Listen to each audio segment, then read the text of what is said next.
Assalamualaikum warahmatullahi wabarakatuh. Apa kabarnya saudara muslimku, yang insya Allah dirahmati, diberkahi, dan diridhoi oleh Allah Subhanahu wa Ta'ala. Kami harapkan selalu sehat walafiat, ceria, bahagia, dan terus-menerus dihujani rejeki yang tiada henti oleh sesembahan kita semua, pemilik syah, langit dan bumi beserta semua yang ada. Tentunya doa dan keikhlasan itu saya harapkan juga dari saudaraku sekalian. Baik, saya mulai saja membacakan riwayat hadis sahih yang dirangkum oleh imam kita Imam Bukhari. Yang kami kutip dari buku terjemahan bahasa Indonesia Sahih Bukhari dan Muslim. Kali ini kita akan melanjutkan membacakan kitab wudhu bab 37 hingga bab 57. Ini sangat penting untuk didengarkan, karena banyak yang belum paham akan keabsahan berwudhu. Mohon disimak hingga selesai. Bab ke-37. Membaca Al-Quran sesudah hadat dan lain-lain. Mansur berkata dari Ibrahim, tidak apa-apa membaca Al-Quran di kamar mandi dan menulis surah tanpa berwudu. Hamad berkata dari Ibrahim, kalau dia memakai sarung, ucapkanlah salam, sedangkan jika tidak, jangan ucapkan salam. Dalam bab ini, Imam Bukhari meriwayatkan dengan sanadnya hadits Ibnu Abbas yang tersebut pada nomor 92 di muka. Bab ke-38. Orang yang tidak mengulangi wudhu kecuali setelah tertidur nyenyak. Asma binti Abu Bakar berkata, aku mendatangi Aisyah istri Nabi Muhammad Sallallahu Alaihi Wasallam pada saat terjadi gerhana matahari. Tiba-tiba orang-orang sudah sama berdiri melakukan salat gerhana. Aisyah juga berdiri untuk melakukan salat itu. Aku berkata kepada Aisyah, ada apa dengan orang-orang itu? Dia lalu mengisyaratkan tangannya, dalam satu riwayat, kepalanya, ke arah langit dan berkata, Subhanallah. Aku bertanya kepadanya, adakah suatu tanda di sana? Dia berisyarat dengan kepalanya, yakni, ya. Maka, aku pun melakukan salat, lalu Rasulullah Sallallahu Alaihi Wasallam memanjangkan salatnya lama sekali, sampai aku tidak sadarkan diri, dan di samping aku ada tempat air yang berisi air, lalu aku buka, kemudian aku mengucurkan air ke kepalaku, Nabi Muhammad Sallallahu Alaihi Wasallam lalu berdiri dan memanjangkan masa berdirinya, kemudian ruku, dan memanjangkan masa rukunya, kemudian berdiri lama sekali, lalu ruku, lama sekali, kemudian beliau bangun kemudian beliau sujud lama sekali, kemudian bangun, kemudian sujud lama sekali, kemudian berdiri lama sekali, kemudian ruku, lama sekali, kemudian bangun dan berdiri lama sekali, kemudian ruku, lama sekali, kemudian bangun, lalu sujud lama sekali, lalu bangun, kemudian sujud lama sekali. Setelah salat dan matahari telah cerah kembali, maka Rasulullah Sallallahu Alaihi Wasallam berkhotbah kepada orang banyak, dan memuji Allah serta menyanjungnya dengan sanjungan yang layak baginya seraya berkata, Amma ba'du, Asma berkata, wanita-wanita Ansor gaduh. Lalu aku pergi kepada mereka untuk mendiamkan mereka. Aku lalu bertanya kepada Aisyah, apa yang beliau sabdakan? Dia menjawab, tidak ada sesuatu yang tidak pernah aku lihat sebelumnya melainkan terlihat olehku di tempatku ini, termasuk surga dan neraka. Beliau bersabda, sesungguhnya, surga mendekat kepadaku, sehingga kalau aku berani memasukinya tentu aku bawakan kepadamu buah darinya, dan neraka pun telah dekat kepadaku, sehingga aku berkata, ya Tuhan, apakah aku akan bersama mereka? Tiba-tiba seorang perempuan aku kira beliau berkata, dicakar oleh kucing. Aku bertanya, mengapa perempuan ini? Mereka menjawab, dahulu, ia telah menahan kucing ini hingga mati kelaparan, dia tidak memberinya makan dan tidak melepaskannya untuk mencari makan sendiri. Perawi berkata, aku kira, beliau bersabda, serangga sesungguhnya, telah diwahyukan kepadaku bahwa kalian akan mendapatkan ujian di dalam kubur seperti atau mendekati fitnah Dajjal. Aku pun, kata perawi, Hisyam tidak mengerti mana yang dikatakan Asma itu. Karenanya, setelah Rasulullah Sallallahu Alaihi Wasallam selesai menyebutkan yang demikian itu, kaum muslimin menjadi gaduh, seseorang dari kamu semua akan didatangkan, lalu kepadanya ditanyakan, apakah yang kamu ketahui mengenai orang ini? Adapun orang yang beriman atau orang yang mempercayai aku pun tidak mengetahui mana di antara keduanya itu yang dikatakan Asma. Hisyam ragu-ragu, lalu dia orang yang beriman itu menjawab, dia adalah Muhammad, dia adalah Rasulullah, dan beliau datang kepada kami dengan membawa keterangan-keterangan yang benar serta petunjuk. Karenanya, Kami terima ajaran-ajarannya, kami mempercayainya, kami mengikutinya, dan kami membenarkannya, dan dia adalah Muhammad, diucapkannya 3 kali. Malaikat-malaikat itu lalu berkata kepadanya, tidurlah dengan tenang karena kami mengetahui bahwa engkau adalah orang yang percaya. Dalam satu riwayat, engkau adalah orang yang beriman kepadanya. Adapun orang munafik aku tidak mengetahui mana yang dikatakan Asma. Hisyam ragu-ragu maka ditanyakan kepadanya, apa yang engkau ketahui tentang orang ini? Maksudnya adalah Nabi Muhammad Sallallahu Alaihi Wasallam. Dia menjawab, aku tidak mengerti. Aku mendengar orang-orang mengatakan sesuatu dan aku pun mengatakan begitu. Hisyam berkata, Fatimah istrinya berkata kepadaku, maka aku mengerti. Hanya saja dia menyebutkan apa yang disalahpahami oleh Hisyam. Asma berkata, sesungguhnya, Rasulullah Sallallahu Alaihi Wasallam memerintahkan memerdekakan budak pada waktu terjadi gerhana matahari. Bab ke-39. Mengusap kepala seluruhnya karena firman Allah, dan usaplah kepalamu. Al-Maidah 6. Ibnul Musayyab berkata, wanita adalah sama dengan laki-laki, yakni mengusap kepala juga. Imam Malik ditanya, apakah membasuh sebagian kepala cukup? Dia mengemukakan fatwa ini berdasarkan hadits Abdullah bin Said. Dalam bab ini, Imam Bukhari meriwayatkan dengan isnadnya hadits Abdullah bin Said yang disebutkan di bawah ini. Bab ke-40. Membasuh kedua kaki hingga mata kaki. Dari Amr bin Yahya, dari ayahnya, ia berkata, aku menyaksikan pamanku, Amr bin Abu Hasan yang banyak berwudu bertanya kepada Abdullah bin Said mengenai cara wudu Nabi Muhammad SAW.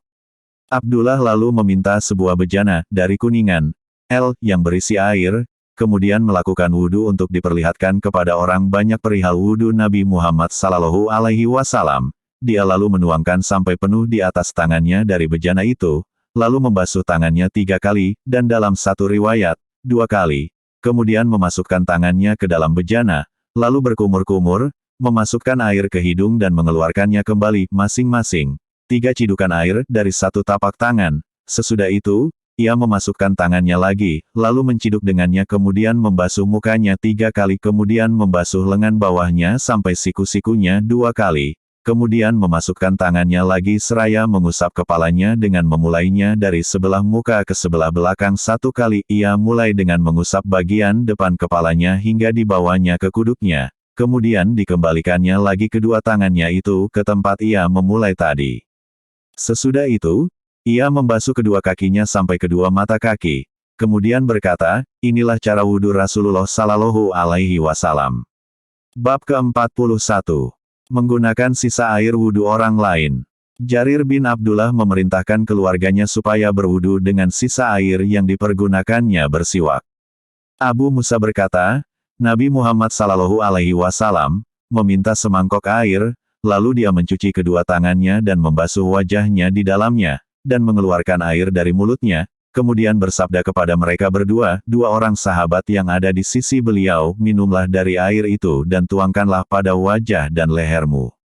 Urwah berkata dari Al-Miswar yang masing-masing saling membenarkan, apabila Nabi Muhammad Sallallahu Alaihi Wasallam selesai berwudu, mereka, para sahabat hampir saling menyerang karena memperebutkan sisa air wudu beliau. Bab ke-42. Dalam bab ini, Imam Bukhari membawakan hadits As-Sa'ib bin Yazid yang akan disebutkan pada kitab Al-Manaqib 28 bab ke-22. Bab ke-43. Orang yang berkumur dan menghisap air ke hidung dari sekali cidukan. Dalam bab ini, Imam Bukhari meriwayatkan dengan isnadnya bagian dari hadits Abdullah bin Said yang sudah disebutkan pada nomor 119. Bab ke-44. Mengusap kepala 1 kali. Dalam bab ini, Imam Bukhari meriwayatkan dengan isnadnya hadits Abdullah bin Said yang diisyaratkan di muka. Bab ke-45. Wudu orang iaki-iaki bersama istrinya dan penggunaan air sisa wudu perempuan. Umar pernah berwudu dengan air panas, dan pernah berwudu dari rumah seorang perempuan Nasrani.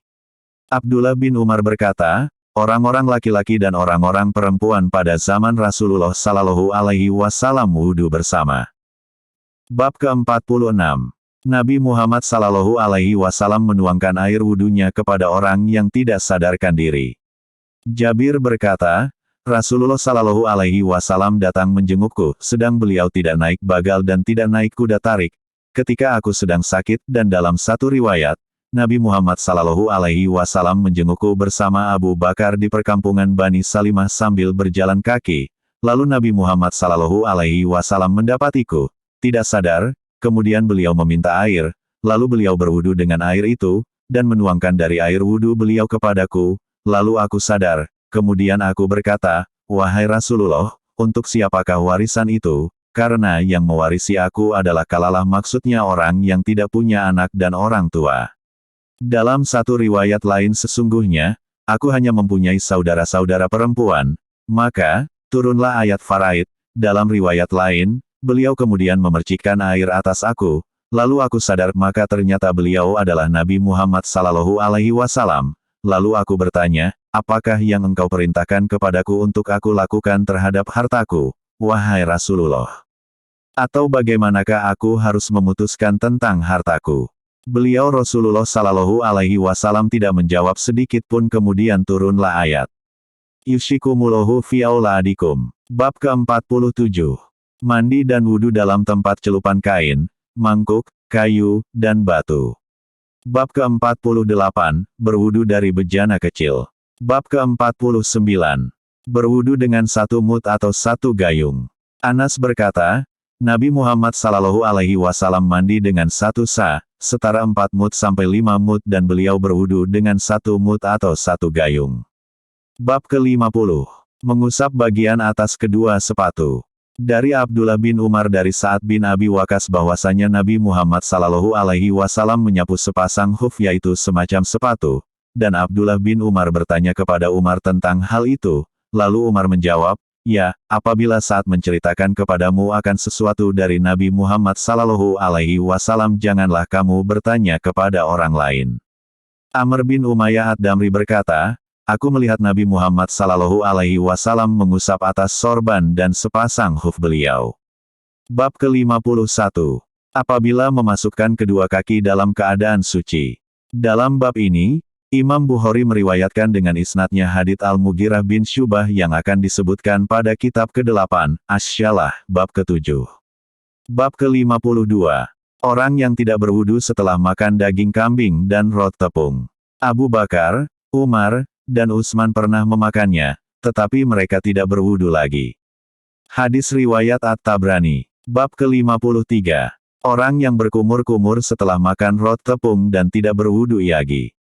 Suwaid bin Nu'man, salah seorang peserta bayat di bawah pohon, berkata, aku keluar bersama Rasulullah Sallallahu Alaihi Wasallam pada tahun Khaybar ke Khaybar, sehingga ketika kami ada di Syahbah, yaitu tempat paling dekat dengan Khaybar, beliau salat dan dalam satu riwayat, lalu kami salat asyar, kemudian, Nabi Muhammad Sallallahu Alaihi Wasallam minta diambilkan bekal dan dalam satu riwayat, makanan, tetapi yang diberikan hanyalah sawik yaitu makanan dibuat dari gandum, lalu beliau menyuruh makanan itu dibasahi.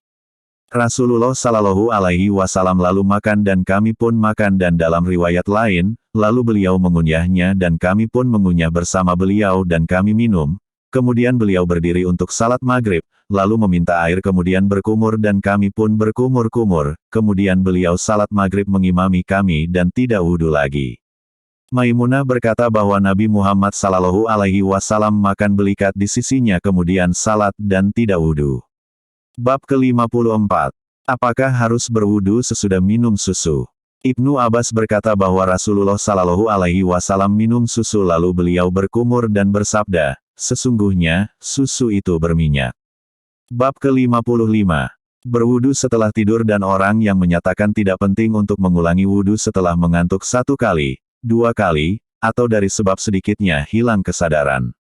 Aisyah berkata bahwa Rasulullah Sallallahu Alaihi Wasallam bersabda, apabila salah seorang dari kamu mengantuk dan ia sedang salat, hendaklah ia tidur sehingga tidur itu menghilangkan kantuknya.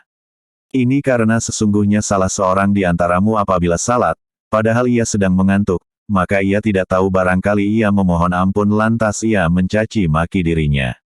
Anas berkata bahwa Nabi Muhammad Sallallahu Alaihi Wasallam bersabda, apabila salah seorang di antaramu mengantuk dalam salat, hendaklah ia tidur sehingga ia mengetahui apa yang dibacanya. Bab ke-56. Berwudu tanpa adanya hadas. Anas berkata, Nabi Muhammad Sallallahu Alaihi Wasallam berwudu pada setiap salat. Aku bertanya, bagaimana kamu berwudu? Ia berkata, 1 kali wudu cukup bagi salah seorang di antara kami selama tidak berhadas. Bab ke-57. Termasuk dosa besar ialah tidak bersuci dari kencing. Ibnu Abbas berkata, Nabi Muhammad Sallallahu Alaihi Wasallam melewati salah satu dinding dari dinding-dinding Madinah atau Mekah. Lalu beliau mendengar 2 orang manusia yang sedang disiksa dalam kuburnya. Nabi Muhammad Sallallahu Alaihi Wasallam lalu bersabda, sesungguhnya, mereka benar-benar sedang disiksa dan keduanya tidak disiksa karena dosa besar. Beliau kemudian bersabda, oh iya, sesungguhnya, dosanya besar, yang seorang tidak bersuci dalam kencing dan yang lain berjalan ke sana kemari dengan menebar fitnah mengadu domba memprovokasi. Beliau kemudian meminta diambilkan pelepah korma yang basah, lalu dibelah menjadi 2, dan beliau letakkan pada masing-masing kuburan itu 1 belahan. Lalu dikatakan, wahai Rasulullah, mengapakah engkau berbuat ini?